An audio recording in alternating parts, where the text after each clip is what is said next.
Hello दोस्तों, कैसे हैं आप सभी लोग। आपका स्वागत है इंस्पायर साइंस क्लास के इस यूट्यूब चैनल में।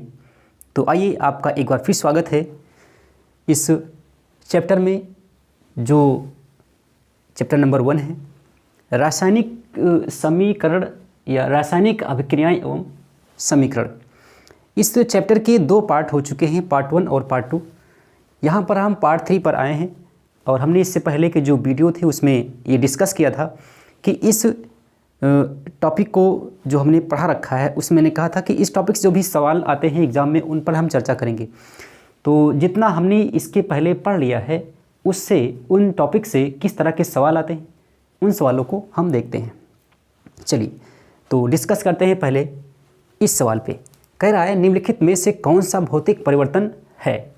तो देखिए इसमें पहला जो परिवर्तन है ज़रा देख लीजिए।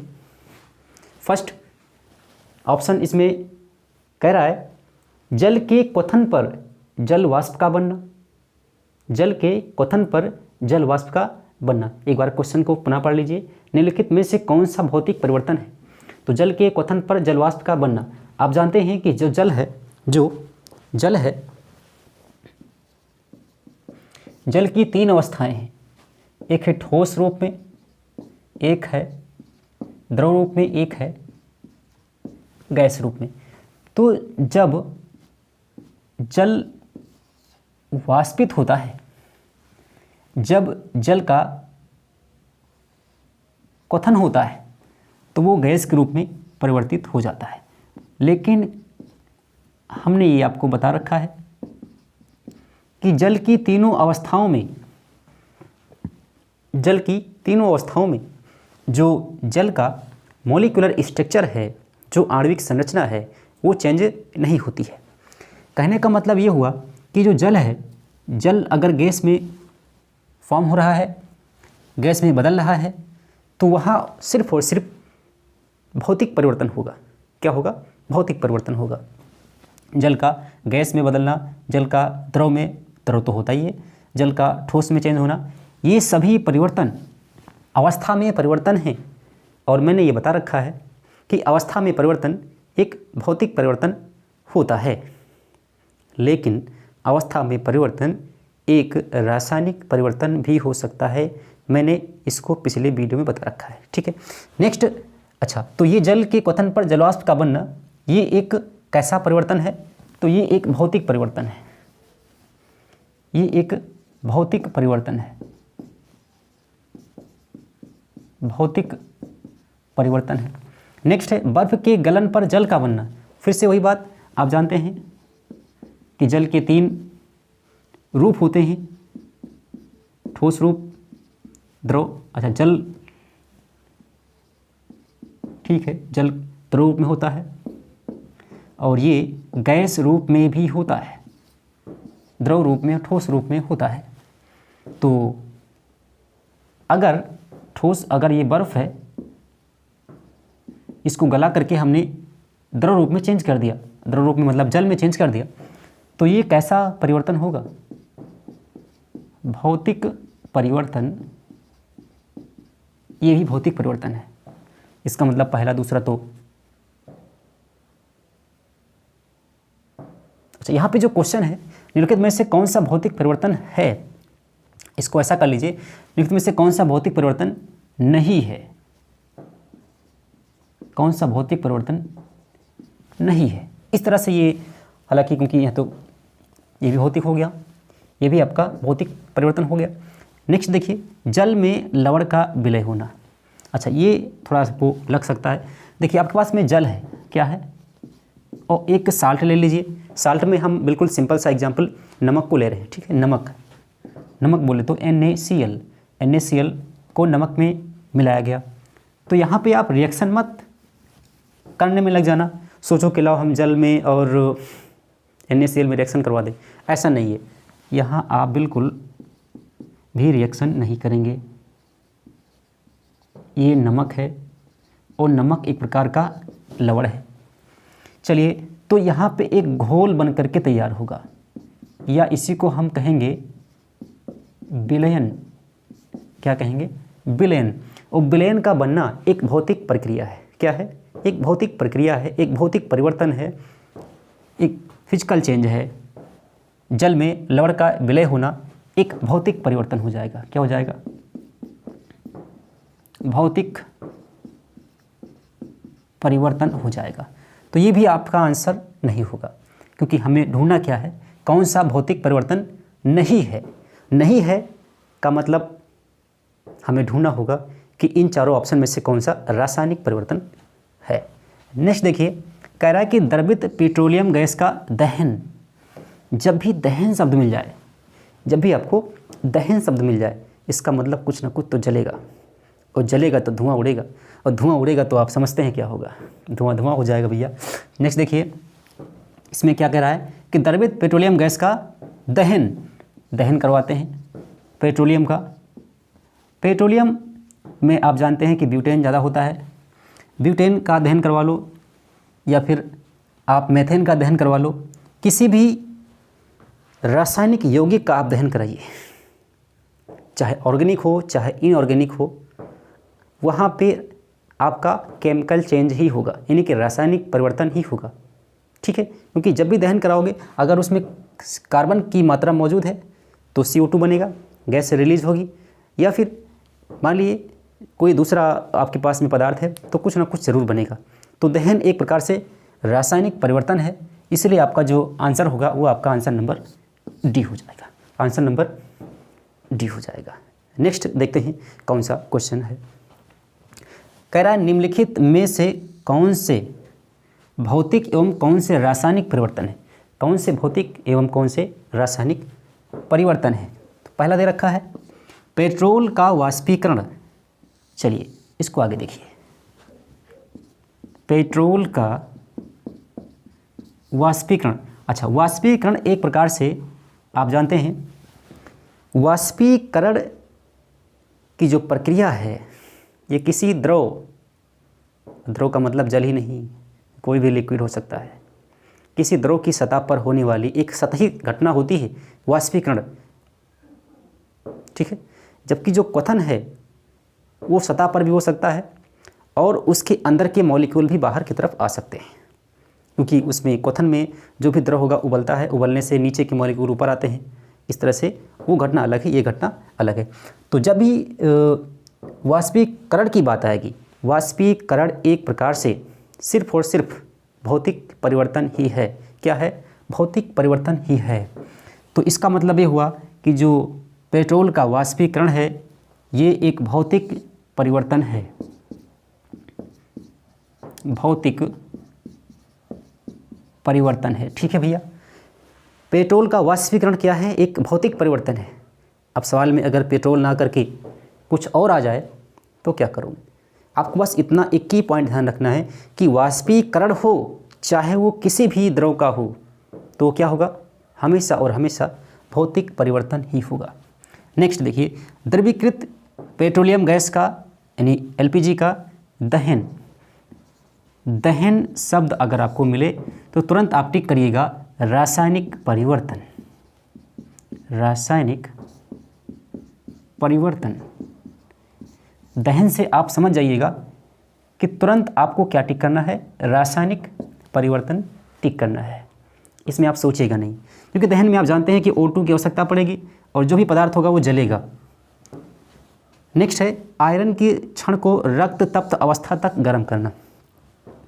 हमने इससे पहले के वीडियो में आपको बताया था कि रंग में परिवर्तन एक रासायनिक परिवर्तन है, लेकिन यहाँ पे मैंने वहाँ पे एक आपको एग्जाम्पल बताया था कि रंग में परिवर्तन एक रासायनिक परिवर्तन तो है, लेकिन अगर किसी लोहे की रॉड को किसी भट्ठी में गर्म कर लिया जाए और उसका कलर रेड हो जाए तो क्या वो रासायनिक परिवर्तन है? नहीं, वो एक रासायनिक परिवर्तन नहीं है।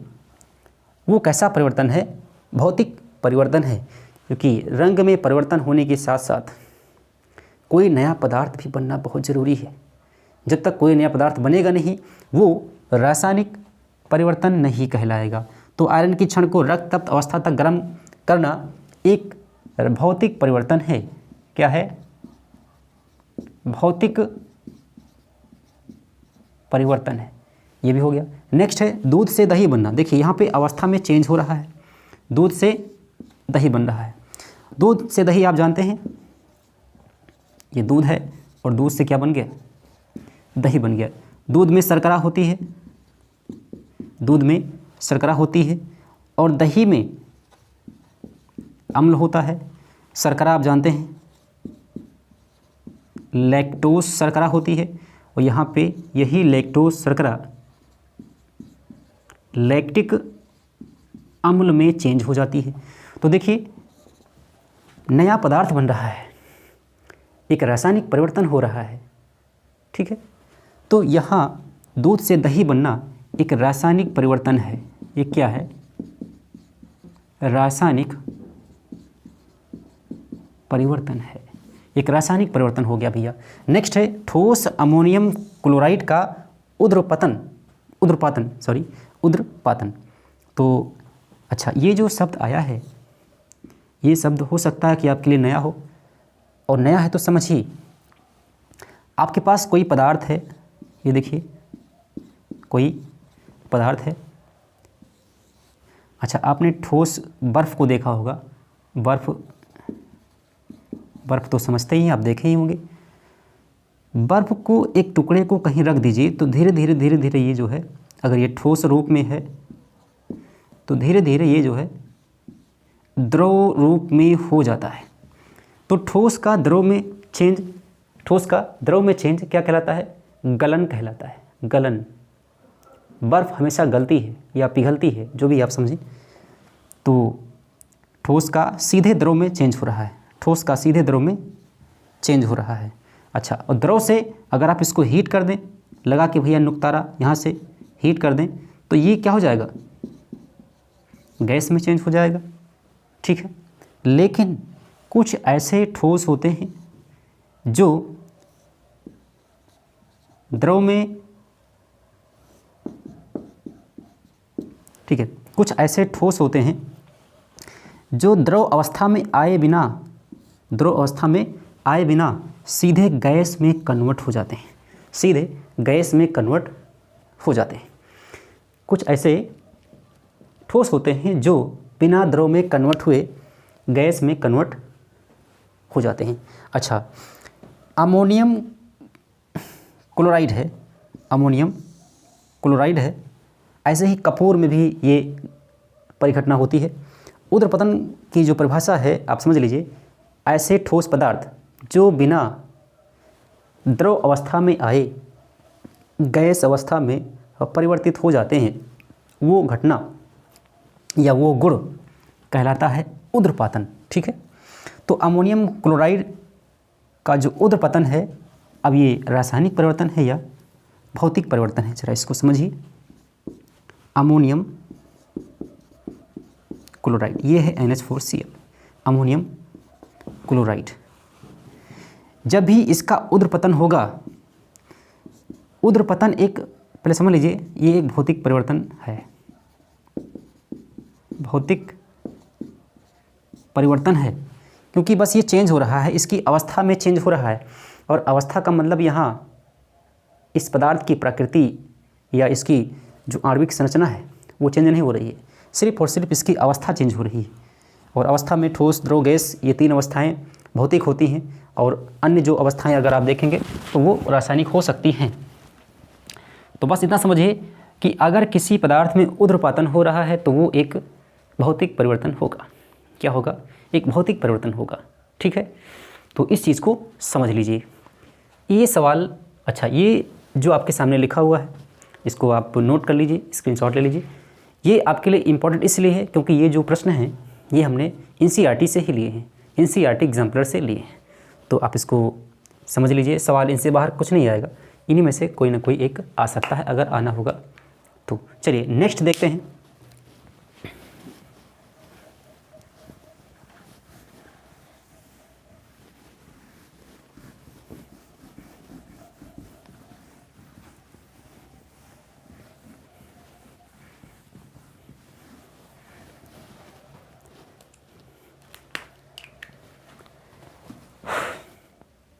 चलिए नेक्स्ट देखते हैं, रासायनिक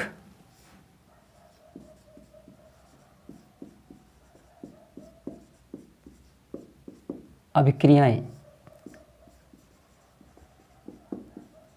केमिकल रिएक्शंस, रासायनिक अभिक्रियाएं। रासायनिक अभिक्रियाएं क्या होती हैं, हम इस पर डिटेल में चर्चा करेंगे। हालांकि बहुत ज़्यादा डिटेल में नहीं जाएंगे, आपके सिलेबस में बस सरफेसली इसका डिस्कशन किया गया है, ज़्यादा इसमें डीप में नहीं जाएंगे। एग्जाम्पल से समझिए। मान लीजिए आपके पास में एक पदार्थ ए है, एक ए है और दूसरा आपके पास में बी है, और दोनों आपस में रिएक्ट कर गए हैं, दोनों आपस में रिएक्शन कर गए, और इससे बनने वाला पदार्थ कोई सी है। क्या है? सी है। ये तो इसके रूट रिएक्शन हो गया समझने के लिए। अच्छा, एक और देखिए इसी वक्त, तब आपको बिल्कुल ये समझ में आएगा। आपके पास में HCl है और NaOH है, और दोनों रिएक्ट करके बना रहे हैं NaCl और साथ में H2O। आपको हम यहाँ दिखा देते हैं नाम इनका। हाइड्रोक्लोरिक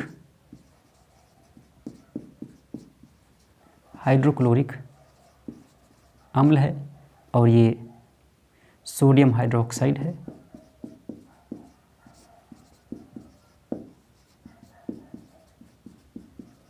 सोडियम हाइड्रोक्साइड है,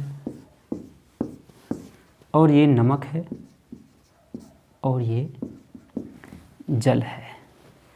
तो हमें समझना है रासायनिक अपक्रियाएं क्या होती हैं। देखिए, ये एक पदार्थ है और ये एक पदार्थ है, ये एक पदार्थ है, ये एक पदार्थ है। तो देखिए HCl और NaOH, NaCl और H2, तो इन पदार्थों में जो परमाणु हैं, क्या हैं? इन पदार्थों में जो परमाणु हैं, ज़रा इनको देखिए कौन कौन से परमाणु हैं।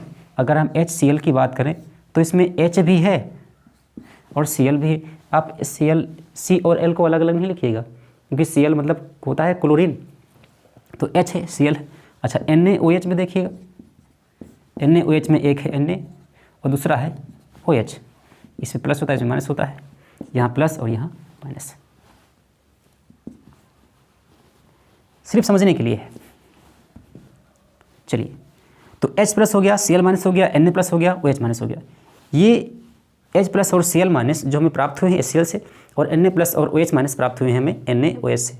ठीक है, अब देखिए H प्लस जा करके OH से मिलता है, और Cl जा करके Na से मिलता है, और ये बनाता है NaCl, और ये बनाता है H2। अच्छा, अब यहाँ से रासायनिक अभिक्रिया की जो डेफिनेशन निकल करके आएगी, तो देखिएगा, दो या दो से अधिक, दो क्यों, हम यहाँ एक ही क्यों न ले लें। कभी कभी क्या होता है कि एक ही पदार्थ होता है और वही टूट करके दो या दो से अधिक पदार्थों में बन जाता है, तो हम दो न लेकर के एक की बात करते हैं। एक या एक से अधिक पदार्थों के जो परमाणु होते हैं, देखिए एक या एक से अधिक पदार्थ हैं, इनके जो परमाणु हैं, ये क्या है, इसके ये परमाणु है। इनमें जो प्लस माइनस लगा उसकी चिंता न करिए, उस पर हम आगे उस पर चर्चा करेंगे। आपको अगर इसमें कोई कन्फ्यूज़न हो तो किसी पदार्थ के जो परमाणु हैं, किसी पदार्थ के जो परमाणु हैं, ये पुनर्व्यवस्थित होकर के, देखिए पुनर्व्यवस्थित, HCl यहाँ HCl था, NaOH था, लेकिन देखिए H प्लस और OH से मिल रहा है तो H2 बना, Na प्लस और Cl माइनस, तो देखिए पुनर्व्यवस्था हो रही है, एटम्स की पुनर्व्यवस्था हो रही है, रीअरेंजमेंट हो रहा है, किसका, एटम्स का। तो एटम्स का रीअरेंजमेंट जो हो रहा है, रीअरेंजमेंट कुछ इस तरह से हो रहा है कि कोई नया पदार्थ बन रहा है। कहने का मतलब ये हुआ कि जब एक या एक से अधिक पदार्थों के परमाणु पुनर्व्यवस्थित होकर रीअरेंज हो करके जब कोई नया पदार्थ बना लेते हैं, तब उसे हम क्या कहेंगे, उसे हम रासायनिक अभिक्रिया कहेंगे। तो इसको बस आप नोट कर लीजिए। देखिए,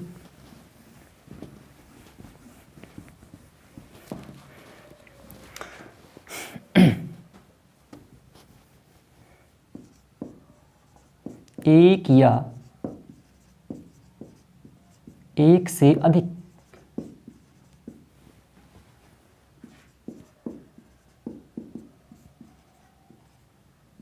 पदार्थों के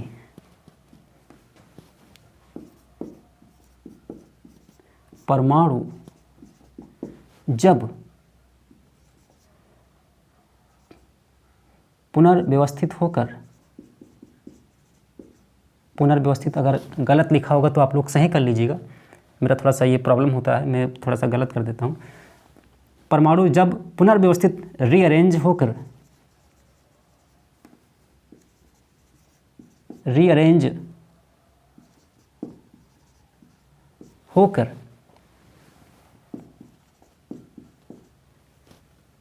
किसी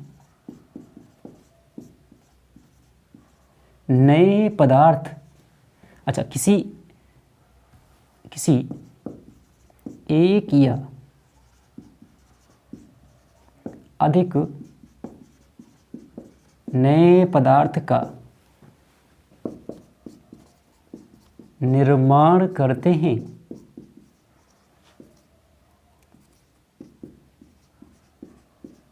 तब उसे रासायनिक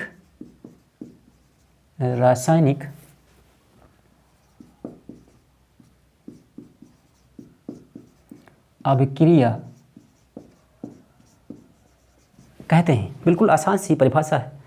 देखिए, एक या एक से अधिक पदार्थों के परमाणु जब पुनर्व्यवस्थित होकर किसी एक या अधिक नए पदार्थ का निर्माण करते हैं, तब उसे रासायनिक अपक्रिया कहते हैं। क्या कहते हैं? रासायनिक अपक्रिया कहते हैं। चलिए इसको एग्जाम्पल से समझिएगा। देखिए, मान लिया आपके पास में C और प्लस में, अच्छा ये तो इसमें तो एक ही परमाणु है, थोड़ा सा अच्छे लेवल का लेते हैं एग्जाम्पल, वही ले लेते हैं HCl और प्लस में NaOH है, और ये आपका बना रहा है NaCl और प्लस में H2। अच्छा इसमें आप देख लीजिए H प्लस और Cl माइनस है, इसमें आप देख लीजिए Na प्लस और OH माइनस है, इसको इधर लिख देते हैं OH माइनस, और ये ठीक तो लिखा था यार। चलिए अच्छा अब देखिए H प्लस OH से मिल जाएगा तो क्या बना, H2 बनेगा, और NaCl से मिलेगा तो NaCl बना रहेगा। इस तरह आप देखते हैं कि NaCl बना और H2 बना, ये दोनों नए पदार्थ हैं, ये दोनों क्या हैं, नए पदार्थ बन करके तैयार हो गए। चलिए नेक्स्ट हम ये जानेंगे कि रासायनिक अभिक्रिया में जो पदार्थ किसी नए पदार्थ का निर्माण करते हैं उन्हें क्या कहते हैं, और जो बनते हैं उन्हें क्या कहा जाता है। चलिए नेक्स्ट इसको नोट कर लिया होगा, मिटाते हैं।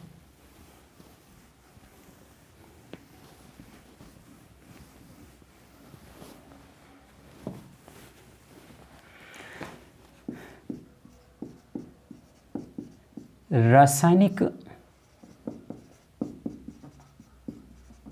अभिक्रिया, रासायनिक अभिक्रिया में दो चीज़ें आप देखने को पाएंगे। पहली चीज़ होगा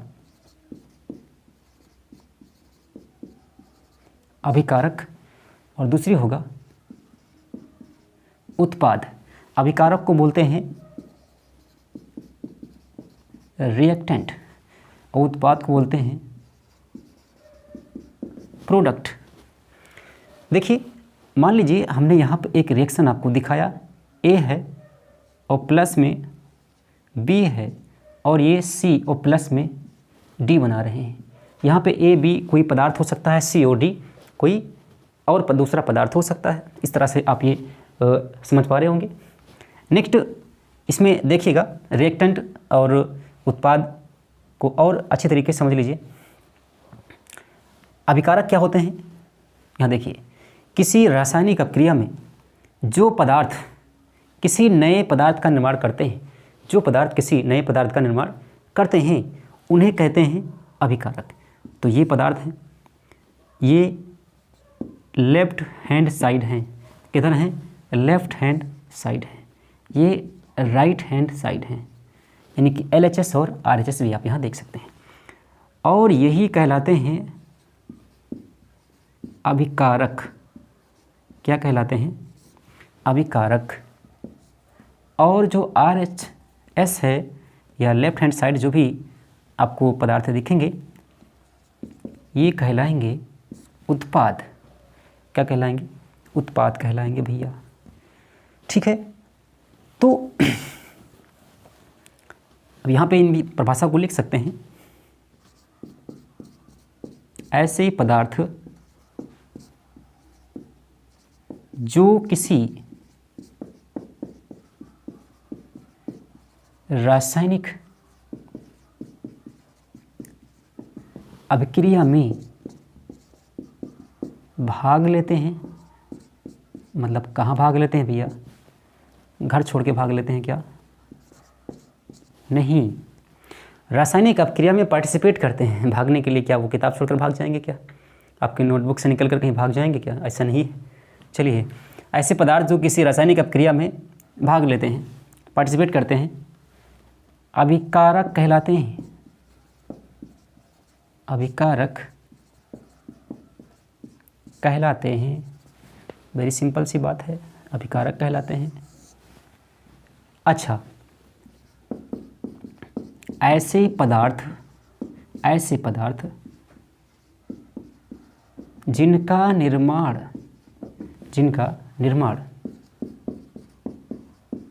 रासायनिक अभिक्रिया के फलस्वरूप होता है,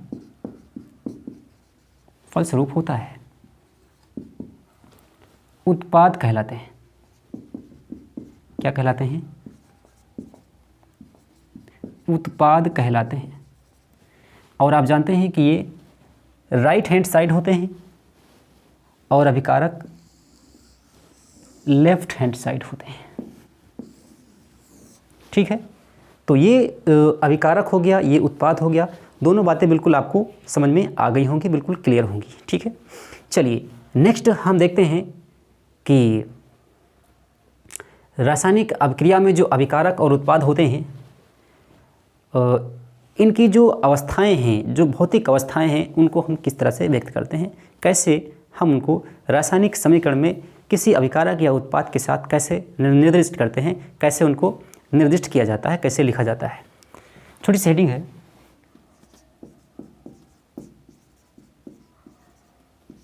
अभिकारक एवं उत्पाद की भौतिक अवस्थाएं। अभिकारक एवं उत्पाद की भौतिक अवस्थाएं। चलिए, भौतिक अवस्थाओं में बस थोड़ी सी बातें हैं, आप समझ लीजिए। अच्छा, अभिकारक है यहाँ पे, दूसरा क्या है? उत्पाद है। अभिकारक और उत्पाद दोनों की भौतिक अवस्थाएं एक साथ समझ लेते हैं क्योंकि दोनों में कॉमन है। चलिए, हो सकता है कि आपका अभिकारक ठोस हो। कैसा हो? ठोस हो, सॉलिड हो। अगर ये सॉलिड है तो इसको हम लिखेंगे स्मॉल एस से। किससे लिखेंगे? स्मॉल एस से लिखेंगे भैया। ठीक है, स्मॉल एस से इसको नोट करेंगे। थोड़ा सा हम इसको यहाँ लिख देते हैं, इधर लिख देते हैं समझने के लिए। चलिए, अगर अभिकारक आपका ठोस है तो इसको स्मॉल एस से लिखेंगे। किससे लिखेंगे? स्मॉल एस से लिखेंगे।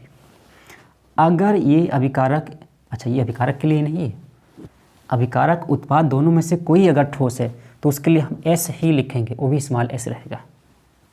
नेक्स्ट, अगर वो द्रव है, क्या है?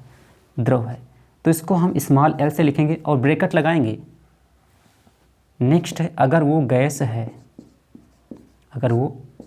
है तो हम स्मॉल जी रखेंगे और ब्रैकेट लगा देंगे। अगर वो जलीय विलयन है, तो लिखेंगे एक्वस, ए क्यों लिखेंगे?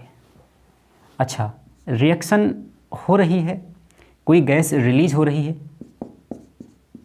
तो गैस के उत्सर्जन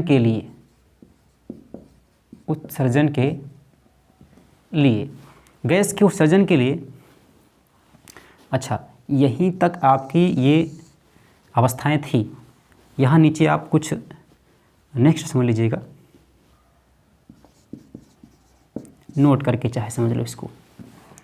तो नोट करके, गैस के उत्सर्जन के लिए जो भी गैस होगी, अगर मान लीजिए वो गैस ए है तो ए पर ऐसे ऊपर की ओर तीर लगा देंगे, गैस ऊपर बाहर निकल रही है, ठीक है, ऊपर की ओर तीर लगा देंगे। नेक्स्ट, अगर मान लीजिए कि रासायनिक अपक्रिया में आपका पीपीटी बन रहा है, प्रेसिपिटेट बन रहा है, इसी की अवक्षेप बोलते हैं। क्या बोलते हैं? अवक्षेप बन रहा है। तो जिस भी पदार्थ पे अवक्षेप होगा उस पे तीर हम नीचे की ओर लगाएंगे, नीचे की ओर लगाएंगे। अच्छा, नेक्स्ट देख लीजिए, अभिकारक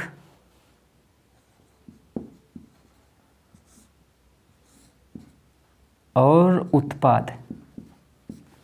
कहने का मतलब ये हुआ कि जो बीच में तीर लग रही है, इस तीर का जो नोक है ये हमेशा उत्पाद की तरफ होना चाहिए।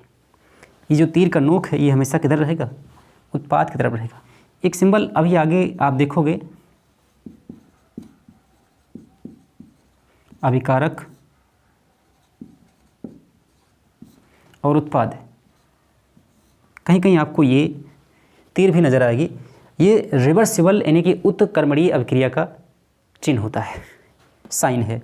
यानी कि अभिकारक उत्पाद में बदल सकता है और उत्पाद भी अभिकारक में बदल सकता है। ये निर्भर करेगा ताप और दाब और सांद्रता पे। तीन चीज़ों पे ये अब क्रिया निर्भर करती है कि अभिकारक उत्पाद बनेगा कि बना हुआ उत्पाद अभिकारक में चेंज हो जाएगा। ठीक है, तो ये बस इसमें आपको इतना ही समझना था। नेक्स्ट हम देखते हैं रासायनिक समीकरण। क्या देखते हैं? रासायनिक समीकरण देखते हैं।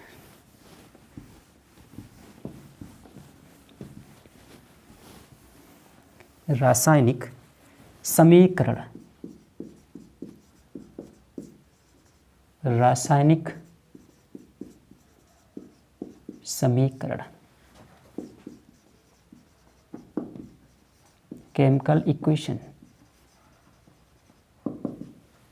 Chemical equation. रासायनिक अपक्रिया अगर आप समझ गए हैं तो इसको समझना बेहद आसान है। देखिए, मान लीजिए आपने एक रिएक्शन करवाई है और उसमें आपने लिया मैग्नीशियम, मैग्नीशियम है या मैग्नीशियम की रिबन हो सकती है, आपके सिलेबस में ही है, और ऑक्सीजन गैस है। कौन है? ऑक्सीजन गैस है। और दोनों रिएक्ट होते हैं तो मैग्नीशियम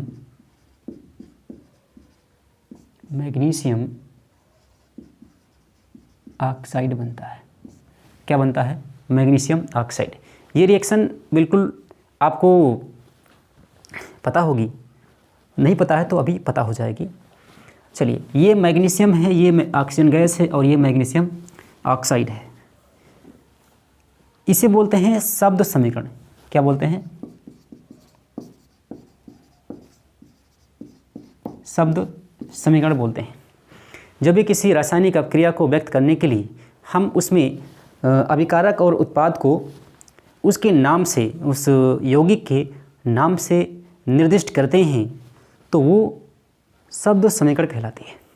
लेकिन अगर इसी को हम इसके सूत्र या फार्मूले से व्यक्त कर दें, यौगिक के रासायनिक नाम से नहीं, रासायनिक जो प्रतीक हैं, सूत्र हैं, उनसे व्यक्त कर दें तो यही हमारा कहलाएगा रासायनिक समीकरण कहलाएगा। वो हमारा जो है केमिकल रिएक्शन कहलाएगा। ठीक है, तो इसकी परिभाषा को पहले लिखते हैं, इसकी परिभाषा को पहले लिख लेते हैं।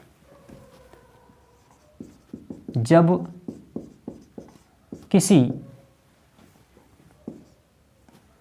किसी रासायनिक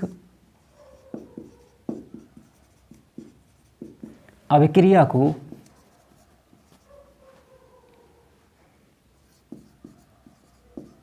उसमें भाग ले रहे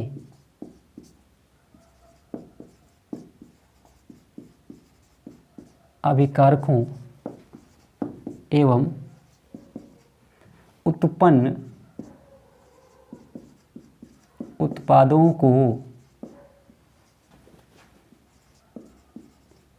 उनके प्रतीकों के रूप में लिखते हैं तो उसे रासायनिक समीकरण कहते हैं। रासायनिक समीकरण कहते हैं, ठीक है। जब किसी रासायनिक अपक्रिया को उसमें भाग ले रहे अभिकारकों एवं उत्पन्न उत्पादों को उनके प्रतीकों के रूप में लिखते हैं तो उसे रासायनिक समीकरण कहते हैं। बिल्कुल आसान सी परिभाषा है, आप बिल्कुल इसको नोट कर लीजिए, समझ लीजिए, बिल्कुल आसान है। देखिए एग्जाम्पल देखिए, आप इसके एग्जाम्पल को देखिए। जैसे मान लीजिए अभी एग्जाम्पल जो मैंने लिखाया था, मैग्नीशियम, एक है मैग्नीशियम और दूसरा है ऑक्सीजन गैस, रिएक्ट करते हैं आपस में। अच्छा, जो मैग्नीशियम होता है बहुत ही जल्दी जल जाता है, हवा की वायु की उपस्थिति में ये जलने लगता है। तो ये मैग्नीशियम प्लस ऑक्सीजन गैस